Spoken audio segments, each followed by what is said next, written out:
Assalamualaikum warahmatullahi wabarakatuh. Teman-teman sekalian, kembali lagi pada Haji Umroh The Series, yang mana pada kesempatan kali ini kita akan membaca atau membahas beberapa kesunahan-kesunahan dalam melaksanakan tawaf. Tentunya ini berlaku baik untuk tawaful haji ataupun tawaful umroh. Dikatakan dalam kitab At-Taqriratus Sadidah bahwasanya sunanut tawaf, kesunahan-kesunahan yang seyogianya sebaiknya dilakukan ketika seseorang melakukan tawaf. Kalau dijumlahkan semua ada 14. Akan kita urai satu persatu. Yang pertama, al-masyu fihi hafiyan wa taqsirul khuta'. Sunnah untuk berjalan ketika melaksanakan tawaf dan wa taqsirul khuta', memendekkan langkah. Tentu ini sangat mudah kita pahami karena konsepnya adalah as-sawab biqadri ta'ab. Pahala yang Allah berikan itu seukuran dengan ta'ab, rasa capek yang kita korbankan dalam melakukan sebuah ibadah. Kemudian taksirul khuta', memperpendek langkah. Tentu tujuannya adalah supaya semakin banyak langkah yang dilakukan atau ditempuh seperti itu. Artinya jalan kaki ini bukan sesuatu yang wajib. Misal bagi orang-orang yang tidak mampu berjalan, sekarang kita ada jasa kursi roda misal, atau pakai skuter di lantai 2, lantai 3. Itu bagi orang yang memang tidak mampu tentu sangat boleh. Bahkan bagi orang yang mampu pun boleh, meskipun selagi mampu ya seyogianya tetap berjalan kaki seperti itu. Oke, yang kedua ar-ramal. Apa itu ar-ramal? Al-isra'u fil masyi ma'a hazil katifain wa taqarubil khuta' bila adwin wala wasbin. Jadi ramal ini kata para ulama agak mempercepat langkah seperti itu, ma'a hazil katifain, beserta menggerakkan kedua katif, kedua pundak. Jadi mungkin seperti ini, seperti orang lari-lari kecil, seperti orang lari-lari kecil. Wa taqarubil khuta', tetap dengan konsep awal, langkahnya dipendekkan bila adwin wala wasbin, tanpa perlu melompat-lompat ataupun wasab itu ya melompat ya. Nah, wa yakunu fil aswadi salasah al-awwal faqat. Kesunahan ramal ini hanya ada pada 3 putaran yang pertama saja. Minat tawaf idza kana ba'dahu sa'yun. Dalam tawaf yang memang akan diikuti atau dilanjutkan dengan sa'i.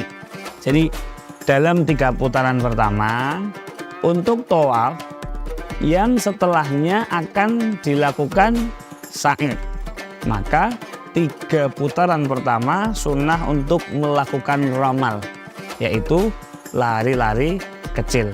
Oke, yang ketiga al-ittiba. Apa itu al-ittiba? Ja'lul wasati ridaihi tahtal mankibil aiman indal ibid. Jadi kain ihram itu ada yang atas namanya rida, laki-laki ya. Untuk yang bawah namanya izar. Maka kain ihram bagian atas untuk laki-laki digunakan dengan metode seperti ini. Nah, berarti bagian tengah ada di bawah ibid. Ibid itu ketiak ya. Atarfaihi fauqal mankibil aisar. 2 sisinya ada di atas pundak bagian kiri. Artinya apa?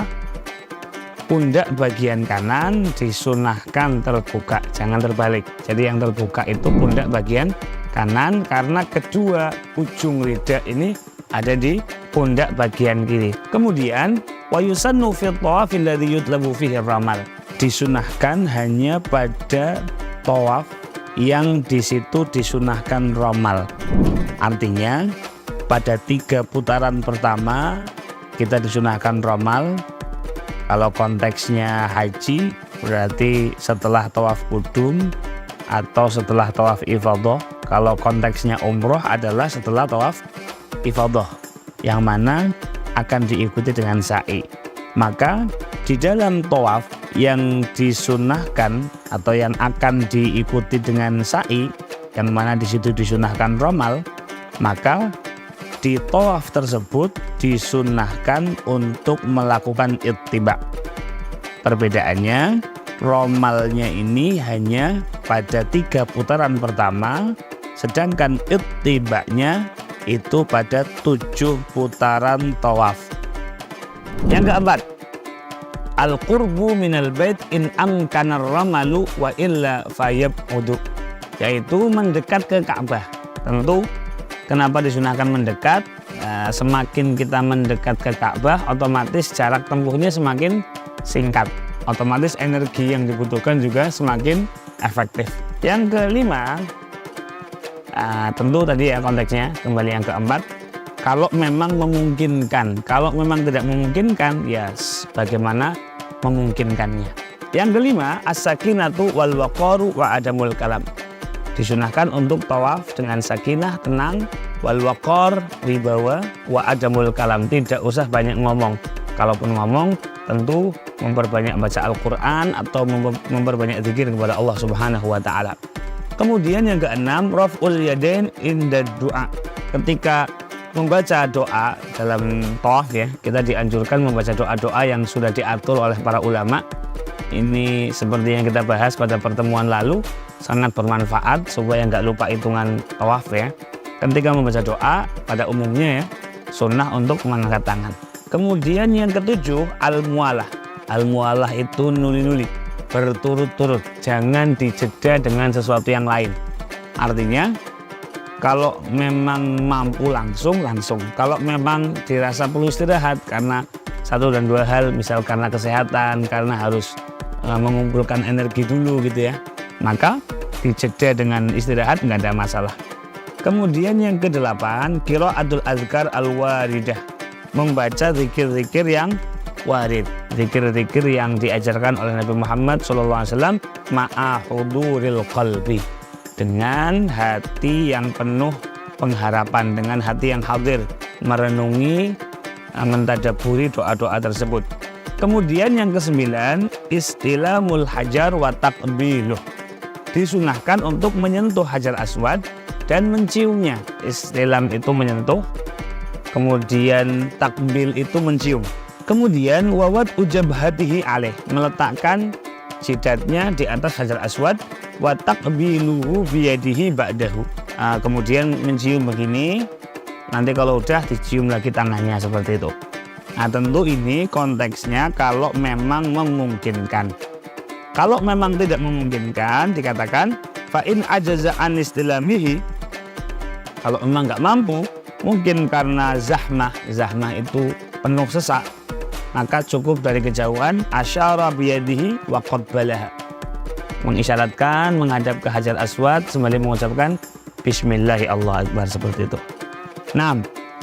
Wala yastalimuhu idza kana mutayyaban. Ini penting untuk dipahami. Kalau memang hajar aswad ini penuh dengan wewangian, baru diminyaki misal, maka sebaiknya kita jangan menyentuh dulu kecuali nanti sudah benar-benar tahallul, seperti itu. Yang ke-10 adalah istilah ruknil yamani wa taqbilu yadihi ba'dahu. Jadi yang ke-10 ini istilam ini menyentuh ar-ruknul yamani, rukun yamani, wa taqbiluhu biyadihi ba'dahu. Jadi ini rukun yamani misal dipegang, kemudian setelah itu sunnah untuk mencium tangan kalau memang memungkinkan. Kalau memang tidak memungkinkan, maka cukup asyara biyadih seperti tadi. Kemudian dilanjutkan dengan menciumnya sebagaimana dikatakan oleh Al-Imam Nawawi dalam kitab beliau Al-Adhkar, seperti itu. Kemudian yang ke-11, rab atau tawaf ma'al jahri fiha khalfal maqam. Jadi seyogyanya setelah kita melaksanakan tawaf, kita sunnah untuk melaksanakan sholat 2 rakaat untuk 2 rakaat sunnah tawaf. Seyogyanya dilakukan di belakang Maqam Ibrahim seperti pada gambar berikut ini. Fa'in lam yumkinhu, kalau nggak memungkinkan, fafil hijr, di hijr Ismail enggak apa-apa. Fa'in lam yumkinhu fafil masjid. Kalau nggak memungkinkan, saking penuh sesak begitu ya, maka yang penting masih di Masjidil Haram. Nah, yang berikutnya yang nomor 12, ad-du'a'u bil multazam. Kesunahan yang ke-12 adalah memperbanyak doa di multazam. Apa itu multazam? Ma bainal hajaril aswad wal bab, lokus antara hajar aswad dan pintu Ka'bah. Artinya apa? Walaysa wal bab, berarti pintu itu bukan multazam. Ini lokus antara hajar aswad ke pintu, tidak masuk pintunya gitu ya. Kama yatawahhamuhu ba'dun nas, bagaimana beberapa orang menganggap pintu itu bagian dari multazam, padahal bukan. Multazam itu ya lokus antara hajar aswad menuju ke pintunya Ka'bah. Kemudian yang ke-13 yaitu ad-du'a bil hatim, berdoa di satu daerah yang namanya hatim. Apa itu hatim? Ma bainal hajaril aswad wa maqam Ibrahim. Ini hajar aswad, ini maqam Ibrahim, maka lokus di antaranya itu namanya hatim. Di situ juga sunnah untuk memperbanyak doa. Kemudian kesunahan yang terakhir itu adalah asyurbu wa tadallu' min ma'i zamzam. Sunnah untuk minum dan memperbanyak air zam-zam. Wa yanwi qada'a hawaijihi. Dalam meminum sunnah untuk meniatkan hajat-hajatnya, menghadirkan tujuan-tujuannya ad-diniyah wa dunyawiyah. Baik itu kebutuhan hajat duniawi ataupun hajat yang berupa ukhrawi atau hajat-hajat keagamaan seperti itu. Sebagaimana dikatakan dalam sebuah hadis yang diriwayatkan oleh Al-Imam Ad-Daruqutni, beliau mengatakan sallallahu alaihi wasallam, ma'u zamzama lima syuribalah. Nabi bersabda, air zam-zam itu bisa menjadi wasilah hajat sesuai dengan niat peminumnya. Demikian 14 poin tentang kesunahan-kesunahan tawaf. Semoga bisa dipahami. Untuk lebih jelasnya atau ada hal-hal yang perlu didiskusikan, bisa kita bahas di kolom komentar. Semoga menjadi ilmu yang bermanfaat. Assalamualaikum warahmatullahi wabarakatuh.